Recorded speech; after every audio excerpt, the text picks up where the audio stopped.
莹莹在那儿，那儿。哦，那儿呢，看到了。快，帮一下。哎，你手往下放，这儿。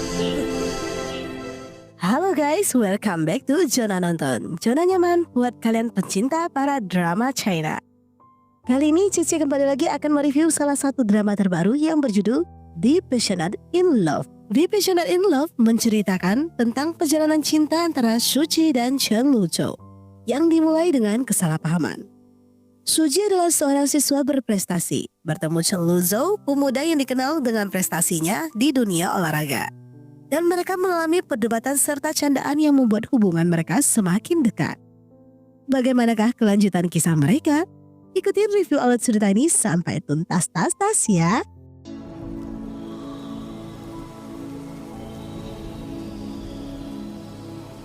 Menceritakan seorang wanita yang bernama Suji. Awalnya dia mau mengunjungi salah satu rumah temannya. Karena dia mendapatkan info dari gurunya, murid Tanshu harus mengulang ujian. Karena masalah mental, dia tidak lulus dalam ujian kelulusannya. Namun setiba di sana, Tanshu malah tidak berada di rumah. Tapi di sini Suji tidak sengaja mendengar suara emak-emak yang sedang memarahi anaknya. Dia merasa omelan orang itu terasa tidak asing baginya, seperti omelan ibunya. Karena dirinya kepo, dia terus mengintip ke jendela. Dan ketangkap basah dong ya. Pria ini bernama Chen Luzhou. Dia adalah seorang pria cuek bebek. Dia selalu diceramahi sama ibunya. Entah itu soal sekolah, soal kehidupan. Namun dia juga bukan anak yang nurut-nurut banget sih. Tapi dia tidak pernah menolak permintaan ayah dan ibunya. Dia ngikut-ngikut aja semua planning yang dilakukan ibu serta ayahnya. Luzhou memiliki sohib yang paling dekat bernama Yang Qi.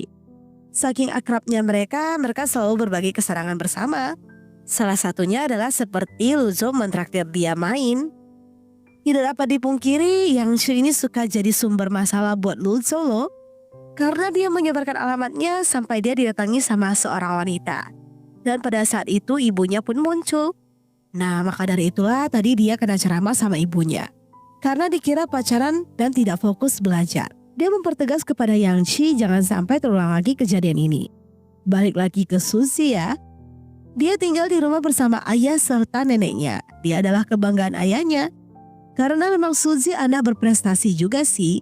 Tapi Suzy ditinggalkan sama ibunya. Bahkan dia kirim pesan banyak banget ke ibunya. Tidak ada satupun yang direspon. Suzy juga memiliki sohib yang cantik dan ceria yang bernama Yingying. Yingying mendengar cerita Suzy yang meminjamkan kalungnya kepada Tanshu. Yingying pun ngajak Suzy untuk pergi mengambil. Ketika mereka ke rumah Tanshu, mereka malah dikira datang mau ngejek Tanshu yang tidak lulus ujian loh. Hal ini terdengar sama orang lantai bawah. Orang itu adalah Luzhou dan Yang Qi. Mereka menganggap ini adalah pertengkaran pasangan. Mereka malah nguping dikit-dikit. Yang Qi sadar kalau omongan yang diucapkan Suzy itu rada-rada nyerempet bahas soal Luzhou yang jenius di sekolah loh. Luzhou rasa ini tidak penting baginya, jadi dia nggak mau dengar lagi. Suzy yang datang dengan maksud baik dan memberikan motivasi kepada Tanshu malah tidak disambut dengan baik. Tapi Suzy tidak butuh validasi ataupun klarifikasi sih. Dia hanya mau ngambil kalungnya saja. Bukannya dikembalikan dengan baik, malah dibuang sama Tanshu. Di dalam Yang Qi malah mau comblangin Luzhou sama Suzy tadi loh. Menurut dia wanita itu cantik dan boleh-boleh juga. Seperti tipenya Luzhou. Yang Qi pun mendengar ada yang ngetuk pintu. Dia kaget orang itu adalah Suzy. Dia dengan segera memanggil Luzhou. Suzy butuh bantuannya untuk ngambilkan kalung dia yang tersangkut. Luzhou merasa tidak mungkin dia manjat.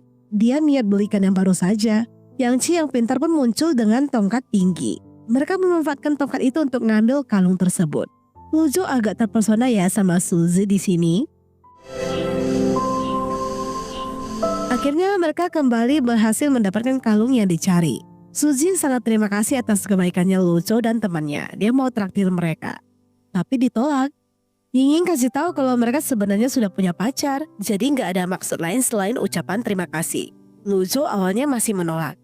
Karena tidak mau berhutang budi, Suzy mencoba lagi ngajak Luzhou. Akhirnya luluh juga deh. Yingying merasa ini kesempatan bagus. Kamu mau kenalan sama ibunya kan? Mulai dari dekatin anaknya dulu. Suzy merasa ini ide yang bagus juga. Dia pun mulai berusaha dekatin mulai dari ngajak nonton dan lain-lain. Udah kayak perempuan gak tahu diri lah ya. Kenal aja belum udah SKSD banget si Suzy ini. 你是哪年哪月出生的？ Sampai di tempat makan, Suzy makin kepo sama Luzo. Tapi Luzo anaknya cuek bebek sih ya, jadi selalu diwakilkan sama Yangshi kalau ngomong. 他都是被搭讪的那一个。 怎么会有？ Luzo hanya penasaran bagaimana kalung itu bisa nyangkut di pohon. Yinging malah ngarang cerita. Dia bilang kalau Tanshu itu pacarnya Suzy. Karena persoalan nilai makanya berdua itu berantem dan pria itu membuang kalungnya. Tentu saja dua pria ini langsung percaya. Suzy lihat Luzo pergi, dia kira Luzo mau bayar tagihan. Suzy tidak akan membiarkan Luzo membayarnya karena dia sudah berjanji mau traktir mereka. Saat Luzo duduk di depan, dia masih sempat main rebutan kursi sama seorang bocil. Tapi bocil ini malah fitnah dia, mukul dan tendang dirinya. Sampai ayah bocil itu kayak mau buat perkara gitu lah ya.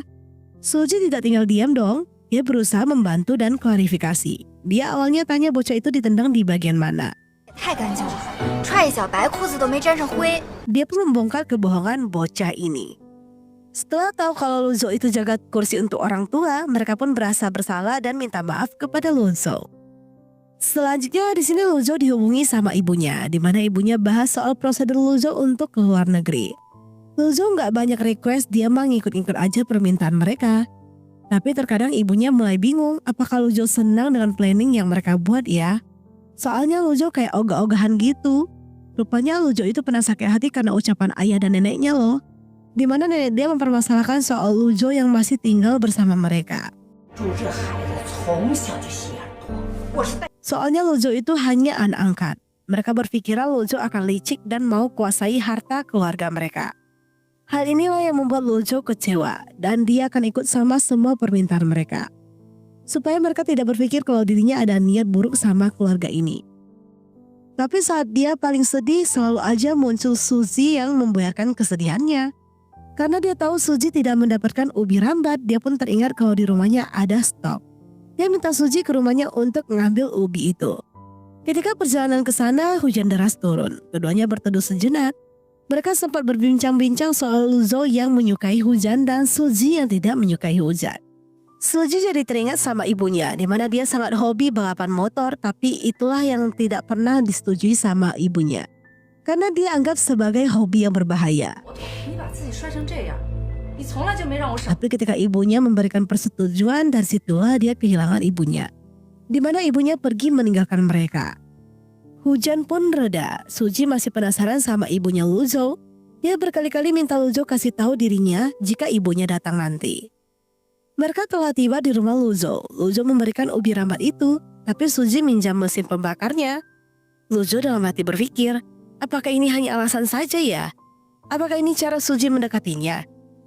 Saat mereka nunggu ubi itu dipanggang, Suzy masih tanya apakah ibunya datang masak dan lain-lain di rumah ini. Dia kayak gak ragu-ragu gitu kalau diajak makan bareng. Dia pun meminta kontaknya Luzo. Saat Luzo mau bohong, bilang ponselnya gak ada baterai, malah ketangkap basah. Ketika pulang, dia langsung ke tempatnya Yingying. Dia merasa kalau Luzo itu pasti bukan anak kandung. Karena dari omongan ibunya saat dia memarahi Luzo. Apalagi Suzy melihat beberapa barang di rumahnya dikasih kode CLZ. Seperti kebiasaan tinggal di panti gitu. Dikasih kode kalau itu barang miliknya. Ini hanya cocok logi saja ya. Suzy masih pada pendiriannya. Dia masih mau ketemu sama ibunya Luzo. Yang dia rasa suaranya begitu mirip sama ibunya. Tapi dia harus pikirkan cara yang bagus supaya tidak terlihat aneh. Dia mau coba deketin Luzo dengan cara berteman dulu. Supaya dia bisa dengan leluasa ceritakan ke Luzo alasan dia mau bertemu sama ibunya. Selanjutnya di sini diperlihatkan seorang bocil yang bernama Chen Xingqi. Dia adalah adiknya Luzo. Sudah tahu lah ya, dia bukan adik kandung. Tapi dia begitu dekat sih sama Luzo. Cuma Luzo anaknya memang mode cuek ya. Dia tahu kalau Xingqi datang pasti ada maunya. Dia mau liburan ke pegunungan tapi tidak diizinkan. Luzo tahu pasti harus ada orang dewasa yang temenin kan. Dia akan temenin asalkan ada bayaran. Xingqi tidak menolak, dia langsung setuju dengan harga yang disebutkan. Di sisi lain Suzy sedang makan bersama ayahnya. Ayahnya merasa ini hari libur.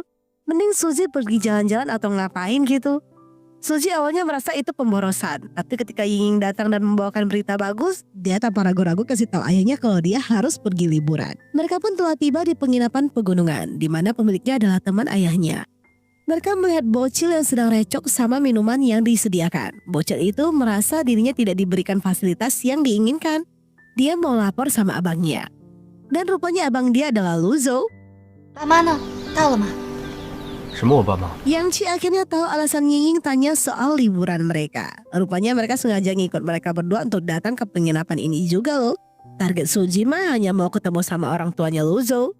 Karena Ying dapat info soal Luzo yang liburan ke penginapan teman ayahnya Suzy, itu yang membuat dirinya semangat buat datang. Tapi malah zong dong. Karena sudah terlanjur, Suzy gunakan waktunya untuk mendekati Luzo supaya bisa jadi teman aja deh. Tapi ketika dia mau usaha minta kontaknya Luzo lagi, malah digagalkan sama adiknya. Harus ekstra sabar nih Suzy. 这个问题赶紧给我解决，快点走！哎，房都要不我扫你。 Saat mereka kembali ke kamar, Suzy akan memikirkan cara yang matang supaya bisa dekat sama Luzo. Ying memberikan beberapa tips cara mendekati pria. Di sisi lain, Luzo juga minta Yangshi tanya apakah Suzy ada waktu. Yangshi awalnya masih ngajak-ngajak Luzo, tapi maksud Luzo bukan ke arah sana kok. Dia mau ngajak Suzy minjam mobil sama pamannya supaya dia bisa memberikan mereka minuman. Saat Ying mendapat kabar kalau Luzo cari Suzy buat ngajak dia turun gunung, Ying merasa ini kesempatan yang bagus untuk Suzy. Dia pun mencoba cara yang disuruh sama Ying. Tapi yang ada trik ini hanya buat dirinya malu di depan Luzo. 二战后罗马社会的那种冷漠， 道具不用过分解读。 Dia 是吧？ masih coba konsul sama Ying. Ying minta Suzy tanya bolbakan aja soal pacarnya Luzo. 你有女朋友吗？ 没有， Kebetulan Luzo minta Suzy buat buka Maps pakai HP-nya. Ada chat masuk dong dari seorang wanita. Chat itu berisikan pernyataan cinta gitu lah ya. Luzo dengan cepat menepis kalau itu bukanlah pacarnya. Saat mereka sudah membeli minuman, adiknya Luzo minta dibelikan makanan. Mendengar hal itu, Suzy pun mau belikan. Dia pikir sudah sekalian aja. Tapi Luzo malah mikir kalau Suzy itu memang sengaja main trik-trikan. Karena dia masih narsis kirain Suzy suka sama dirinya. Makanya kayak sok perhatian gitu. Kedekatan mereka terlihat sama Tanshu. Luzo awalnya mau bantu jelaskan. Suzy merasa nggak perlu. Dia bisa atasin sendiri masalahnya. Di sini Suzy masih perhatiin soal Tanshu yang gagal dalam ujian universitasnya. Tapi dia tidak bisa terus-terusan seperti ini. Tanshu tidak terima terus diceramahin sama Suzy karena dia merasa Suzy tidak paham akan hal yang dia alami. Selain soal kegagalan ujian, dia juga sensi soal Suzy yang dekat sama Luzo. Dia merasa Suzy kayak habis manis sepa dibuang, melupakan dia demi pria lain. Suzy mulai aneh. Dia merasa mereka tidak ada hubungan apapun. Aku tahu kamu baik sama aku dan bantu aku dalam belajar. Tapi kan aku gak perlu membalas budi dengan menyukaimu juga kan? Tanshu sebenarnya sudah savage sih di sini, tapi dia masih berusaha mau cari perhatian Suzy dengan penyakit mentalnya ini. Tapi Suzy tidak segampang itu prihatin, dia malah mempertanyakan. Kamu selalu merasa dirimu ada penyakit mental, tapi kamu tidak pernah benar-benar memeriksa dirimu ke dokter kan? Dia pun kembali ke tempat Luzo, dia benar-benar agak kesel sama kelakuannya Tanshu. 顶多算恐吓他两句。 你恐吓人， Luzo mengira kalau Suzy barusan aja putus sama Tanshu. Suzy kembali minta kontaknya Luzo lagi. Tidak lama dia tanya kapan dia bisa ke rumahnya Luzo. 微信加了，什么时候去你家？ Luzo sampai shock loh. Kenapa cewek ini sengegas itu ya?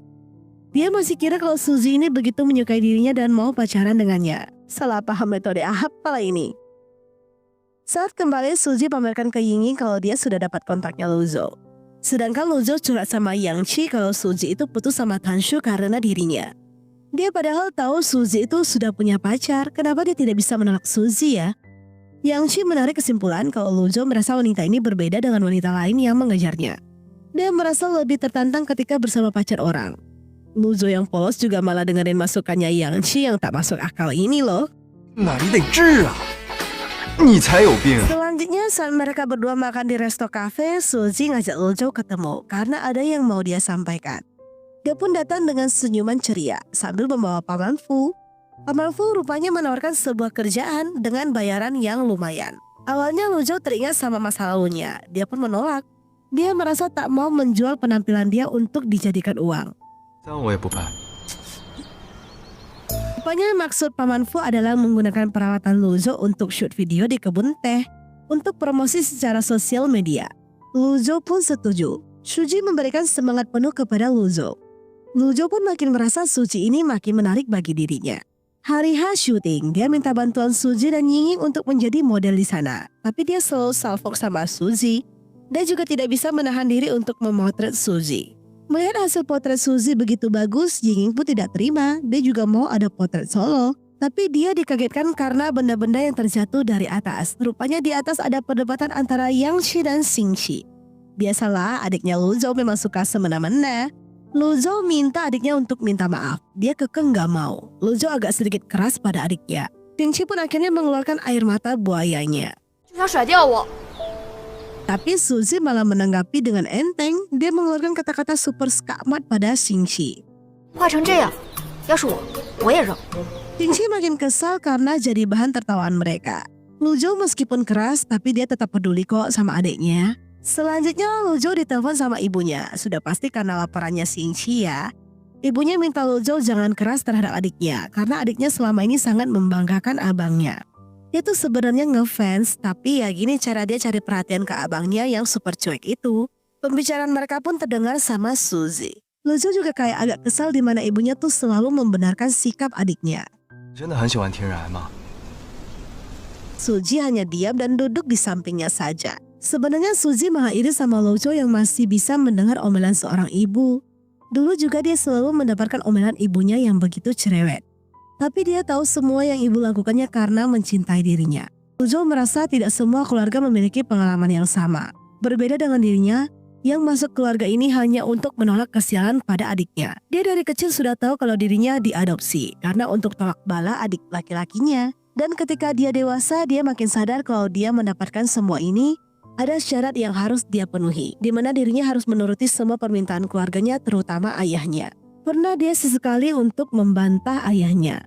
Karena dia pernah mendengar omongan ayahnya dan neneknya yang takut dia menguasai harta keluarga ayahnya. Dia malah membuat ayahnya emosi dan terjadilah perdebatan di antara mereka. Bahkan Luzhou kena tampar karena dianggap kurang ajar. Suzy tak mau Luzhou bersedih, dia pun mau ngajak Luzhou ke suatu tempat. Dia menggunakan motornya dan membawa Luzhou ke suatu tempat untuk hilangkan stres. Sampai di tempat itu dia melihat semanggi berdaun 4. Dia merasa ini keberuntungan yang dibutuhkan Luzhou. Dia pun ngajak Luzhou untuk ketemuan di bar nanti malam karena dia merasa harus sambil minum baru bisa dikatakan. Luzhou berpikir apakah Suzy mau nyatakan cintanya ya?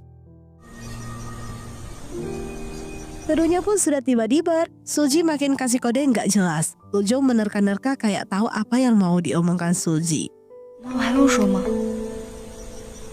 Dia mulai aneh. Kenapa harus rame-ramean datang? Rupanya ketika semua sudah berkumpul, Suzy kasih tahu kalau dia mau ketemu ibunya Luzhou. 不管用什么方法， Aku pun jadi teringat setiap kali Suzy selalu bahas soal mau ketemu ibunya. Yinging sampai kasih tahu meskipun harus jadi pacarmu, Suzy juga rela kok asalkan bisa ketemu ibu Luzhou. 做你的女朋友才能见到你的妈妈的话， Sepertinya kesalahpahaman sudah terungkap ya. Suzy juga kasih tahu kalau dirinya tidak narsis. Bukan karena mau disukai Luzhou ataupun apapun, karena dia tidak memiliki ketertarikan sama Luzhou. Luzhou aneh kenapa harus sampai putus sama pacarmu? Yinging jelaskan itu semua kesalahan dia. Yinging yang sudah mabuk naik ke atas panggung ngomong pakai mic. Kalau dia sengaja nipu Luzhou soal Kanshu adalah pacarnya Suzy. Supaya Luzhou tidak mengira mereka ada maksud tertentu. 你骗我！ 没有声音啊！哎，骗你怎么？ Suzy mau bahas soal ibu dia kepada Luzhou. Dia kasih tahu kalau suara dan nada bicara ibu Luzhou begitu persis dengan ibunya. Jadi itulah yang membuat dirinya penasaran sama ibunya Luzhou. Luzhou benar-benar dibuat salah kaprah selama ini. Keduanya tidak bisa bicara dengan tenang karena Yinging sudah mabuk parah. Meskipun Luzhou agak lega kalau Suzy tidak suka padanya, tapi dia agak sedikit kecewa sih. Rupanya ini semua hanya salah paham. Padahal dia sudah lumayan memperhatikan Suzy akhir-akhir ini. Besokan paginya Luzhou santai duduk bareng Paman Fu sambil minum teh. Tapi saat Suzy samperin, Luzhou salting dan langsung menghindar. Luzhou mendengar pembicaraan Paman Fu dan Suzy yang cukup kenceng, di mana Suzy tidak mau Luzhou kerja sia-sia dan tidak dibayar sama Paman Fu. 那我怎么不能说？人是我负责的，我介。 Intinya dia kayak membela Luzhou gitulah ya, membuat hati Luzhou yang mendengarnya cukup tersentuh. Karena mendengar Suzy begitu perhatian terhadap dirinya, dia mau ngatur janji ketemu sama ibunya. Tapi ibunya terlalu sibuk. Dia pun susah atur jadwal buat mereka berdua ketemu. Saat Luzhou asik edit video tentang kebun teh dan ditemani potret mukanya Suzy, tiba-tiba adiknya muncul dan mengeluh soal dirinya yang digigit nyamuk. Dia tidak punya pilihan selain minta obat sama Suzy, tapi malah jadi bahan ejekan adiknya dong. Adiknya tahu kalau Suzy tidak tertarik sama abangnya. Semua itu terdengar karena suara mic semalam begitu kencang. Semua gara-gara Yang Chi nih. Buat Luzhou jadi salah paham soal Suzy yang suka padanya. Tapi dia tidak punya pilihan untuk kirim pesan pada Suzy karena dia memang butuh obat anti nyamuk itu. Keduanya janjian di lobi buat ketemu. Sekali lagi Luzhou dibuat terpesona sama penampilannya Suzy loh. Dia diam-diam memperhatikan Suzy yang sedang asik melihat ikan-ikan kecil berenang. Dia sudah mendapatkan obat itu. Luzhou pun tahu terima kasih, jadi dia ngajak Suzy untuk makan bareng. Saat Suzy pesan minuman keras, dia melihat Luzhou malah pesan air lemon. Membuat dia teringat sama ibunya yang selalu meminta dia hidup sehat. Alhasil dia pun ikut Luzhou minum minuman sehat juga. Di sini Luzhou tanya Suzy mau kuliah apa ke depannya. Saat Suzy sebutkan dia mau kuliah arsitek di Tsinghua, Luzhou agak kaget.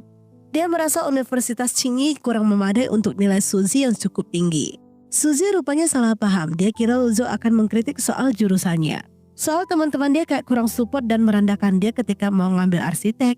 Saat dia bicara panjang lebar sama Luzhou, dia merasa Luzhou yang paling ngerti sama jalan pikirannya. Suzy merasa omongan mereka berdua begitu nyambung dan asik. Keesokannya, Suzy dan Ying berniat pergi lihat meteor. Mereka pun ngajak Yang Chi. Saat Yang Chi berniat ngajak Luzhou menolaknya karena dia mau ngedit video. Tapi ketika dia tahu Suzy juga ikut, dia langsung ngajak capcus dong. 你到底去不去？去。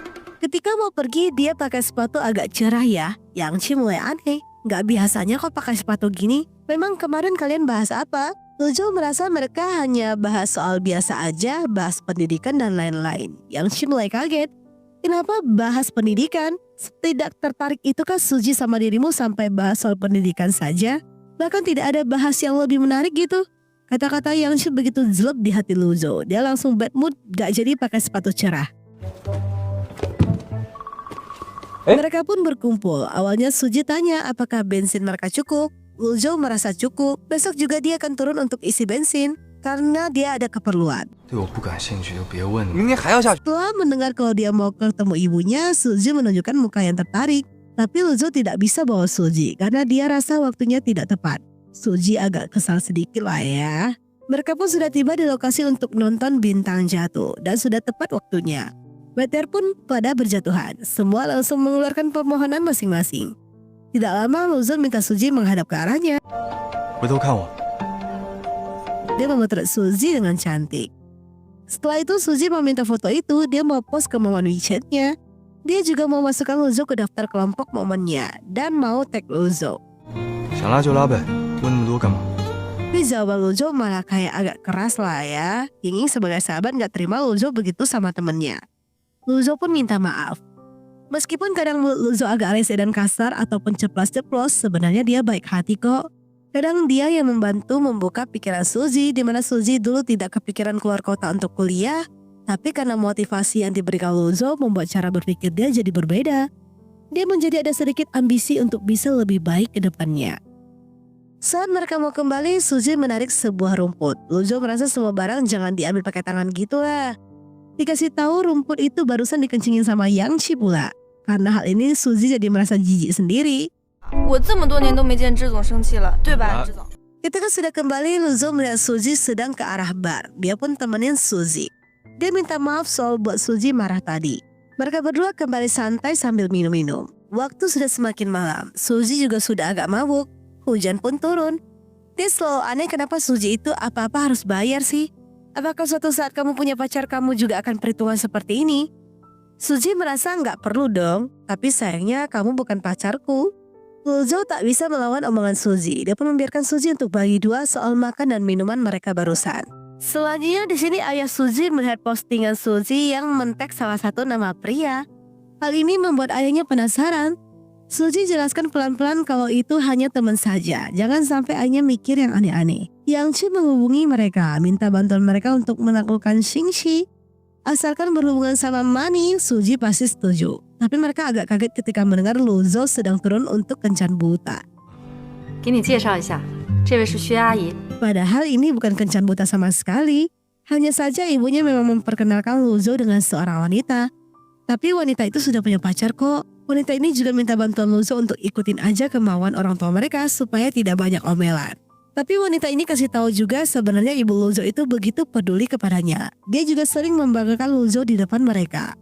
Wanita itu pun sudah dijemput sama pacarnya. Tugas Luzhou pun sudah selesai. Saat Yang Chi menghubunginya, dia kasih tahu kalau Xingqi dikerjain habis-habisan sama Suzy. Memang hanya Suzy lah yang bisa mengendalikan Xingqi. Luzhou tanya apakah kau kasih tahu aku pergi kencan buta. Yang Chi ngomong apa adanya kepada Suzy. Dia kepo apa pendapatnya Suzy.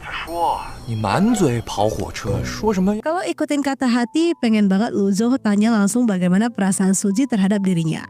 Tapi dia urungkan semua itu. 你就对我一点感觉都没有吗？ Luzhou yang sudah menjemput ayahnya dari bandara, terjadi kecanggungan di antara mereka. Tapi ayahnya agak merasa nyesal dikit sih sama sikap dia sebelumnya. Tapi dia mau yang terbaik buat anaknya. Dia juga sudah mempersiapkan apartemen untuk anaknya di luar negeri nanti. 给我买个公寓。你听听啊， Yang Chi menghubungi Luzhou karena Luzhou masih belum balik juga. Mereka bertiga cukup bosan tidak ada Luzhou bersama mereka. Luzhou pun sudah berjalan kembali ke penginapan. Dia tidak lupa membawakan jus untuk Suzy. Keduanya janjian ketemu di kafe. Sayangnya kafe tidak memperbolehkan mereka bawa minuman luar loh. Alhasil mereka menyewa ruangan teater untuk minum bareng. Awalnya agak canggung sih, tapi mereka harus membiasakan sama suasana ini. 是因为相亲的事吗？ Luzhou agak kepo sama tipenya Suzy. Suzy kasih tahu kalau dirinya suka pria pintar, apalagi kalau pria itu jago cari uang. Karena dia tidak peduli tampang. Mau pria itu tampan tapi kalau bodoh dia tidak akan menyukainya. Itu hanya pikiran dia saja sih, tapi dia tidak begitu mempunyai spesifik pria yang dia benar-benar suka. Tergantung jodoh aja lah ya. Luzhou sempat bahas kalau mau cari cowok pintar pergi ke Universitas Beijing atau Hangguang saja. 都考砸了还想这些？ Suzy agak ngeremehin Luzhou loh. Dia merasa Luzhou berani banget nyebut universitas ternama padahal dirinya aja tidak lulus ujian. Ketawa aja dia kalau Luzhou ini sebenarnya anak jenius di sekolah menengah 1. Saat Suzy asik nonton, minuman dia mulai habis. Dia mau ambil punya Luzhou. Dia berniat ambil sendiri. Karena dia lihat Luzhou sudah tertidur. Tidak sengaja mereka terlalu dekat. 等过天空。 Dan Luzhou tiba-tiba membuka matanya dong. Agak canggung-canggung gimana gitu ya. Keduanya berniat kembali ke kamar masing-masing. Dan di sini Suzy merasa liburan dia sudah usai. Dia mau berencana turun gunung. Dia pun menawarkan kerjaan kepada Luzhou sebagai fotografer. Karena ada job dari Suzy. Luzhou akan mempertimbangkan tawarannya Suzy. Mereka pun telah kembali ke rumah masing-masing, di mana ayah Suzy pengen anaknya kuliah di universitas ternama. Dia merasa anaknya mampu dan nilai juga pasti memadai. Dia minta Suzy jangan khawatir soal biaya dan lain-lain. Intinya dia minta putri sematawayangnya ini fokus belajar saja. Di sisi lain Luzhou jadi teringat kejadian kemarin kalau melihat botol jus yang mereka minum. Di mana Luzhou sengaja pura-pura tidur supaya Suzy ngambil sendiri jus yang ada di dekat mejanya. Tapi Luzhou agak kesel juga ketika Suzy malah membayar dirinya soal biaya nonton itu. Akhirnya Luzhou memutuskan untuk menghilangkan rasa tertarik dia sama Suzy. Karena dia merasa Suzy tidak menunjukkan ketertarikan sama sekali kepada dirinya. Kadang dia merasa kalau Suzy itu pura-pura bodoh aja soal perhatian dirinya kepada Suzy. Tapi ketika Suzy kirim pesan padanya soal job itu, dia senang sih. Tapi dia memilih menolak tawarannya Suzy dengan alasan tidak ada waktu. Tapi dia malah terima tawaran kerjaan dari Paman Fu. Suzy kasih tahu kalau Luzhou menolak tawaran mereka. Ying dapat info kalau Luzhou malah asik kasih motivasi ke cewek-cewek lain loh. Suzy agak kecewa sih ketika Luzhou kayak kasih batasan ke pertemanan mereka. Padahal dia berusaha mendekati Luzhou karena dia ngerasa mereka sudah kenal begitu dekat. Selanjutnya di sini Tanshu datang main basket. Mereka pun tanding persahabatan gitu lah ya. Tapi Tanshu kayak ngincar Luzhou banget. Bahkan dia rela main kasar dan melukai Luzhou. Sedangkan di sisi lain Suzy yang di rumah kayak agak galau dan minta masukan dari ayahnya. 说为什么人越长大越不快乐呢？ Ayahnya kasih beberapa pengertian kepada orang yang sudah dewasa. Akan lebih susah untuk membahagiakannya. Tidak seperti anak kecil yang dikasih permen langsung senang. Tapi dia yakin suatu saat Suzy akan bertemu seorang yang bisa memberikan bujukan serta kebahagiaan untuk dirinya. Tapi dia juga gak mau orang itu cepat muncul. Ayahnya mulai curiga kalau putrinya sepertinya sudah menyukai seseorang ini. Karena tiba-tiba curhat begitu. 是不是就是恋爱了？ Apalagi dia post melalui WeChat, di mana di sana ada tag foto yang dipotret seorang pria yang bernama Luzhou. Hal ini membuat dia makin penasaran siapa orang itu.